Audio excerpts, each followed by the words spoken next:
So guys, জীবনে প্রথম ভুল করলাম কোনো মেয়েকে বিশ্বাস করে। আপনারা এই ক্লিপটা দেখলেই বুঝতে পারবেন। সো আমি খেলতেছিলাম প্রতিদিনের মতো সোলো ভার্সেস স্কোয়াড বিয়ার র্যাঙ্কে এবং সামনে অনেক এনিমি ছিল, তো মাগনা কিল নিতেছিলাম এখানে। তো এখানে একটাকে যাতা, আরেকটাকেও যাতা দিয়ে তার বংশ না হয়নি। তো এখানে আরেকটা প্লেয়ারকে P90 দিয়ে 200 গ্রামের যাতা দেওয়ার পর ওকে ঘুষি মেরে ওকে চাঁদের দেশে পাঠাই দিই। সো আমি এখান থেকে যাচ্ছিলাম, তখন দেখি একটা মেয়ে আমার সাথে টিম আপ করতেছিল। मुझे तुम चुपके चुपके जब ऐसे देखती हो अच्छी लगती हो।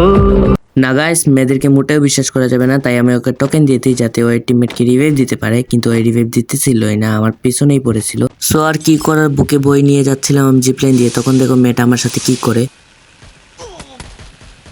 না গাইস, বিশ্বাসের মায়ের বাপ এখন ওরে দেখাইতেছে আমি কেডা। বাদ দেন গাইস, কি আর করার, বেডি মানুষ তো বুঝে নাই।